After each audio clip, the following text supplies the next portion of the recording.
psicocibernética e as esferas mentais. Psicocibernética. Começamos por definir o termo psicocibernética. Os descobrimentos da ciência cibernética apontam à conclusão de que nosso cérebro físico e nosso sistema nervoso combinam-se para formar um mecanismo servil que nós usamos e operamos de um modo muito semelhante ao de um computador eletrônico e como instrumento mecânico orientado para a consecução de objetivos diversos. A palavra cibernética procede de uma palavra grega que significa literalmente o homem piloto. Neste caso, podemos entender como se o ser humano fosse o comandante desta maravilhosa ferramenta denominada corpo humano, mas sem ser o corpo realmente. Por sua parte, a psicocibernética se refere aos princípios da cibernética, porém aplicado ao cérebro humano. A psicocibernética não nos diz que o ser humano é uma máquina, mas expressa bem que o ser humano tem uma máquina da qual se serve para seus fins. Recordemos software e hardware, parte e contraparte. E recordemos também que a matéria física não é mais que uma manifestação densificada da energia etérica. A psicocibernética é o estudo da mente e do grande conjunto formado pela inteligência, pensamento e memória. A psicocibernética nos permite analisar as impressões recebidas por meio de nossos sentidos e atua de acordo com o critério alcançado pelo desenvolvimento mental e evolutivo de cada ser humano. E, por sua vez, a mente é que permite a obtenção do autocontrole mediante sua utilização apropriada, que nos permite forjar todas as coisas com perfeição de acordo com o controle sobre a mesma. Inserção das 6 esferas mentais. A palavra humano vem do sânscrito ku-manu, que significa aquele que possui mente. Esta característica é própria do ser humano e que o distingue dos animais, que desenvolveram um comportamento estabelecido por seu padrão de conduta, sem o elemento físico que lhes permite efetuar uma atividade pensante. Faculdade esta que o ser humano, no decorrer de sua evolução, conseguiu desenvolver a partir de um elemento físico concreto, a mente. Ao formar-se o feto nos planos paralelos de coexistência, o eu em terceira dimensão e o isto em quarta dimensão, se forma o material necessário para a inserção das 6 esferas mentais das 7 existentes. Estas 6 esferas eletrônicas são as que constituem nossa mente. A 7ª esfera mental permanece em poder do eu superior em 5ª dimensão e é a unidade eletrônica de controle na qual se resume os quantos gerados pelos impulsos áuricos, ou dito mais claramente, é uma unidade de controle que recebe as impressões do nosso uso da energia em pensamentos, sentimentos, palavras e obras, convertendo-os em nosso registro acástico ou registro vivencial de todas nossas encarnações e nossa evolução. As 6 esferas restantes são inseridas a nível etérico e físico em nosso próprio cérebro por nosso eu superior, entre o 1º e 4º dia de nascimento do eu e do isto, ou seja, mais ou menos aos 5 ou 6 dias depois da fecundação do óvulo pelo espermatozoide. Neste momento, o ser humano nasce realmente e a centelha divina penetra nele. Do 6º ao 7º mês de gestação, o novo ser humano começa a fortalecer sua consciência receptiva. A partir desse momento, o ser humano, no ventre materno, entra em comunicação com sua mãe e lhe envia impulsos cerebrais em forma telepática.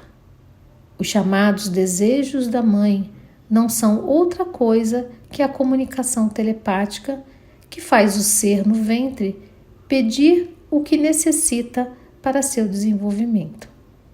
Por exemplo, se o ser que está formando sua estrutura física em sua vida passada foi um yogi hindu completamente vegetariano, a mãe sentirá uma aversão à carne apesar de gostar e, por outro lado, sentirá a necessidade de consumir nozes, frutas, mel e leite puro, que um novo ser necessita para sua formação.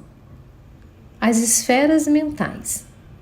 A mente está constituída por 6 esferas mentais, que, por sua vez, estão constituídas por formas heptocúbicas plasmáticas. Para entender melhor, vejamos passo a passo como se compõe. Um quanta cúbico é o agrupamento de 8 quantas energéticos, em 2 planos quadrados paralelos e equidistantes. Ou seja, estes pontos são os quantas energéticos em 2 planos quadrados paralelos e equidistantes, os quais formam um quanta cúbico. Ao agruparem-se desta forma, os campos magnéticos dos quantas se unem, dando origem a retentores internos, os chamados retentores plasmáticos. Desta maneira, os quantas que dão fixação na forma de cubo. A unidade completa se denomina quanta cúbico. Formas heptocúbicas plasmáticas. A associação de 7 quantas cúbicos, um central e 6 ao redor, constituem uma forma heptocúbica, ou seja, 7 cubos é igual a uma forma heptocúbica. A associação de milhares de formas heptocúbicas forma o envoltório físico de uma esfera mental, uma esfera oca que progressivamente irá se enchendo de analfas pensantes. Estas analfas pensantes, em conjunto com os retentores plasmáticos, têm a particularidade de guardar informação sobre si mesmos. Em cada esfera mental, coexistem aproximadamente 85 milhões de analfas, nas quais há ausência de material discordante, porque estas esferas mentais serão os depósitos das experiências do ser humano durante sua evolução mental e atuam como material virgem para gravar imagens provenientes de nossas impressões conscientes ou inconscientes, as quais recebemos diariamente por intermédio de nossos 5 sentidos. A esta partícula virgem damos o nome de alfa. Quando o ato de pensar é gerado, produzem as partículas denominadas sólem, as quais se conjugam com as linhas alfa, convertendo-as em analfas. Portanto, podemos dizer que o pensamento é uma gravação análfica. Estas esferas, como as analfas que as formam, são indestrutíveis e eternas, já que nem o raio laser, nem a bomba atômica, nem sequer a morte podem destruir ou alterar as gravações análficas. Por quê? Porque se encontram a nível etérico e não a nível físico. Em uma lição posterior, a chamada planos evolutivos, veremos que existem diferentes etapas evolutivas na vida de uma entidade humana. A primeira delas se denomina humanoide, e nesse estado, as esferas mentais têm um tamanho inicial de 7 micras cúbicas, o qual determina o nível de sua evolução. Mas com a entrada do terceiro plano evolutivo, denominada homem, começa a utilizar todo o potencial pensante das citadas esferas, as quais nessa etapa têm um diâmetro de 5 centímetros. O processo evolutivo da mente no ser humano está medido precisamente pela dilatação destas esferas mentais. Localização e funcionamento das esferas mentais. A primeira esfera se denomina pré-consciente. Esta esfera se encontra cobrindo totalmente o cerebelo. Está dividida em 4 seções vértigo-sagitais que determinam diferentes formas de funcionamento. O lóbulo direito de atuação involuntária funciona como conexão de entrada a todos aqueles atos que chamamos parapsicológicos e atos motrizes involuntários que se conectam a nível consciente, mas sem saber eles vêm. Por exemplo, a escrita automática, a telepatia, a visualização, a telecinese, etc. Tudo isto sem a intervenção da vontade do indivíduo. O lóbulo esquerdo também é de atuação involuntária. Funciona igual que o direito, mas para nosso corpo em 4ª dimensão. Lóbulo central direito, de atuação voluntária, também está relacionado com todos os atos parapsicológicos, mas neste caso, o indivíduo está colocando sua vontade para realizá-los. Lóbulo central esquerdo, de atuação voluntária, funciona como o anterior, mas para o corpo em 4ª dimensão. Essa esfera mental é utilizada unicamente pelo eu superior como um veículo mediante o qual envia mensagens e estímulos ao eu inferior. Lembremos que o eu superior se encontra em 5ª dimensão, pelo qual podemos dizer que a esfera pré-consciente recebe os estímulos da 5ª dimensão e os ordena e os projeta às esferas restantes. A segunda esfera se denomina subconsciente. Esta se encontra no centro do cérebro, cobrindo o núcleo vermelho, o nervo óptico, a hipófise, o aqueduto de Sylvius, a ponte de Varolio, o 4º ventrículo, os tubérculos quadrigêmeos, a fenda de Bichard, a glândula pineal, o corpo caloso, o septo transparente, o trígono cerebral e a capa óptica. Esta esfera está dividida em 2 seções. Parte direita.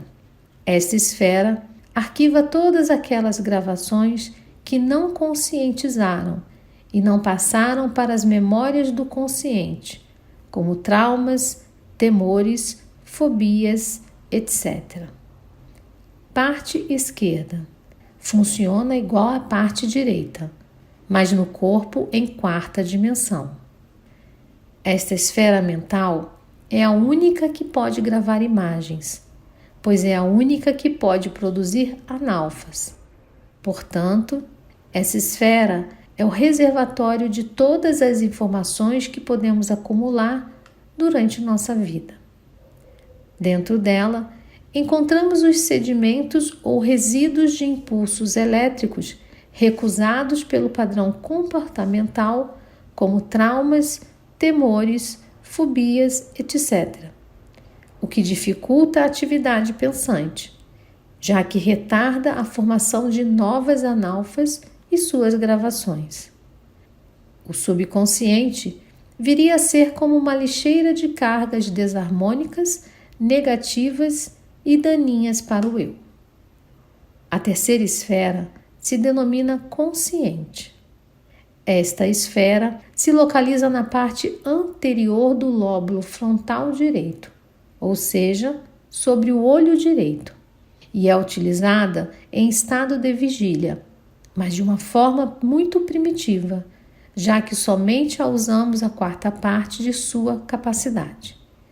As outras 3/4 partes atuam em meditação profunda, sono crepuscular ou estados de iluminação. A esfera consciente se encontra dividida em 4 camadas separadas por uma película intercamadas de natureza elétrica e que recebe o nome de Dhyan. Isto nós já vimos na lição níveis mentais, mas recordemos um pouco. O primeiro nível é beta. Tem uma frequência média e se experimenta em estados de vigília normal no ser humano. O segundo nível é alfa. Funciona em uma baixa frequência de vibração e o experimentamos durante os estados de meditação. O terceiro nível é teta. Tem uma frequência de funcionamento muito baixa e se experimenta a nível normal de sono, seja crepuscular, médio, profundo ou muito profundo. É possível também alcançá-lo em estados muito profundos de meditação. O quarto nível é delta. Tem uma frequência extremamente alta de vibração, não manipulável a níveis normais.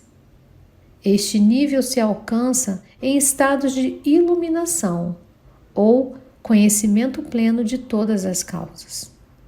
Somente os avatares chegam a manejar e sustentar este nível, entre eles os mestres Rama, Krishna, Buda e Jesus. A quarta esfera se denomina consciente contínuo. Esta esfera localiza-se na região anterior do lóbulo frontal esquerdo, ou seja, sobre o olho esquerdo. Esta esfera é manejada pelo isto, em quarta dimensão, e grava analfas ou memórias provenientes de experiências e impressões dos corpos etérico, mental e emocional. Seu funcionamento é igual à esfera número 3, consciente, que maneja o eu em terceira dimensão. A quinta esfera se denomina supraconsciente. Esta esfera está localizada no lóbulo parietal esquerdo, ou seja, sobre a orelha esquerda. Ela está dividida em 4 camadas separadas por dhyans. É controlada pelo isto em quarta dimensão e seu funcionamento é igual ao da esfera número 6, subliminal, que maneja o eu em terceira dimensão. A sexta esfera se denomina subliminal. Esta esfera está situada na parte posterior do hemisfério cerebral direito, ou seja, sobre a orelha direita. Igualmente, se encontra dividida em 4 camadas, e nelas são gravadas analfas ou memórias provenientes de estímulos inconscientes do eu em terceira dimensão. As 4 camadas ou seções em que estão divididas são: primeiro nível, TAG, encontra-se a mesmo nível de beta, apresenta uma frequência de vibração média e se produzem nos estados de mediunidade, onde a pessoa não recorda tudo, parte ou nada do que sucedeu, dependendo da conexão com a beta consciente. Neste caso, a pessoa serve de meio ou médium de comunicação entre frequências extrasensoriais e frequências normais. Segundo nível, DEMI, encontra-se no mesmo nível de alfa. Apresenta uma baixa frequência de vibração e se produz em estados de hipnose, quando se desconecta ao nível beta consciente. E neste caso, o sujeito pode receber ordens, executá-las e não lembrar de nada do que aconteceu quando não há conexão, ou recordar parcial ou totalmente do acontecido, dependendo de como o hipnotizador o ordena, obtendo certa conexão a nível beta consciente. Terceiro nível, SAI, S-A-I, encontra-se ao mesmo nível que Theta. Apresenta uma frequência de vibração extremamente baixa e se produz ao se desconectar o nível beta consciente, manifestando-se como anestésico, quando o sujeito perde a consciência e as sensações de dor. Quarto nível, delta. Encontra-se no mesmo nível de delta. Apresenta uma frequência muitíssimo alta de vibração e é possível alcançá-lo em estado de iluminação. As esferas mentais 5 e 6 gravam informações provenientes dos mundos divinos ou planos celestiais, tanto do nosso eu superior como dos mestres que conseguiram sua ascensão a um plano superior. Aqui, observamos um quadro comparativo do funcionamento das esferas 3 e 4 com seus respectivos níveis e das esferas 5 e 6 com seus respectivos níveis. Resumindo, podemos dizer que o nível beta atua nas esferas 3 e 4 em estado consciente e de vigília, e nas esferas 5 e 6 em estados de mediunidade. O nível alfa se manifesta nas esferas 3 e 4 em estados de meditação profunda, e neste mesmo nível, as esferas 5 e 6 atuam em estados de hipnose. O nível teta trabalha nas esferas 3 e 4 em estados de sono crepuscular e as esferas 5 e 6 em estados de anestesia. O nível delta se manifesta nas esferas 3 e 4 em estados de iluminação ou êxtase, no mesmo que nas esferas 5 e 6. Aqui podemos observar um quadro com os dados ordenados das 6 esferas mentais. Vemos que a somatória total dos níveis mentais é 20. Das 20 camadas que formam as esferas mentais, só controlamos uma, o qual constitui apenas os 5% de toda a nossa capacidade mental. Assim, concluímos que a capacidade mental pode ser aumentada caso se comece a trabalhar nestes outros níveis da mente. Duas práticas que incrementam esta possibilidade de expansão são a respiração prânica e a meditação contemplativa. E como é natural, ao esmerar-se pelo desenvolvimento destes estados amplificados, se começa a ter um domínio muito mais amplo das faculdades mentais, juntamente com o respectivo desenvolvimento e capacitação das esferas mentais. Funcionamento da mente. 1. Impressão ou gravação de partículas. No interior das esferas mentais, geram-se constantemente unidades de Solem, ou seja, dois partons interagindo através de seus campos. Ao unirem-se 12 deles, dão origem a uma partícula virgem denominada alfa, que ao receber uma carga no seu interior de fluidos elétricos, proveniente de qualquer estímulo do meio externo e percebido através dos 5 sentidos, a transforma em uma analfa pensante. Estas, uma vez gravadas, se arquivam de forma ordenada na parte interna das fissuras cerebrais, constituindo a memória. O recordar implica recorrer a este arquivo de memória e projetar em consciência de forma isolada, seja o que for que queremos obter, uma resposta, uma canção, uma imagem, etc. Esta ação concentrada nos permite rastrear unicamente aquelas gravações que se relacionem com esta determinada situação e captar outras que não são relacionadas, pois se não fosse assim, unicamente se geraria uma confusão que nos impediria de analisar com clareza e precisão. Quando não se tem este manejo adequado, vemos que é muito difícil tomar uma decisão, porque não raciocinamos adequadamente e, geralmente, dificulta a obtenção de uma resposta clara para nossas dúvidas e temores. Assim mesmo, estamos muito acostumados a ter um raciocínio binário em nossas situações, onde damos oportunidade a somente 2 possibilidades de entendimento.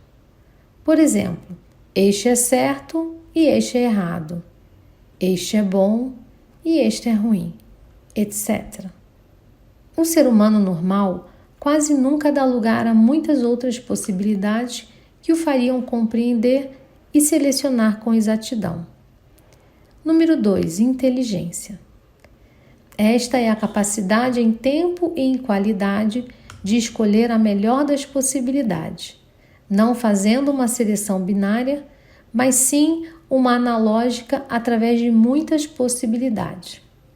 O normal para o atual estado de evolução planetária é que o raciocínio binário, aquele que diz sim ou não diante de uma situação, se inicie na adolescência e a inteligência, aquela que responde de forma analítica e analógica, deve ser o trabalho pensante e consciente que todos os adultos realizem.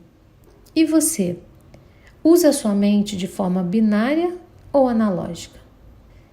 E para finalizar, 2 conclusões. A primeira é que se deve potencializar o desenvolvimento da mente mediante o estudo e análise para poder alcançar esses níveis ainda desconhecidos. Por exemplo, o simples fato de haver entendido a temática deste vídeo já criou novas conexões sinápticas que permitirão ampliar sua visão da realidade interna do seu ser. A segunda é que a meditação e a respiração prânica são ferramentas muito poderosas para nosso desenvolvimento integral, mais poderosas do que se houvesse pensado desde o início. Portanto, são um alimento indispensável para todos aqueles que desejam avançar por este caminho de autoconhecimento. Em uma das lições seguintes, vamos nos aprofundar na 7ª esfera mental. Agora a questão é: se as gravações análficas determinam nossa maneira de pensar e medem nosso estado de consciência, será possível limpar o campo que as impressões negativas foram gravadas e, em seu lugar, gravar impressões positivas? A resposta é sim, e veremos como se faz numa das lições seguintes. Se você tem praticado meditação e respiração prânica, o mais provável é que estiveram mudando estas impressões negativas por positivas sem ter se dado conta. Lembre que se você está vendo este vídeo, é porque o necessita. Que o amor de Deus esteja sempre com você.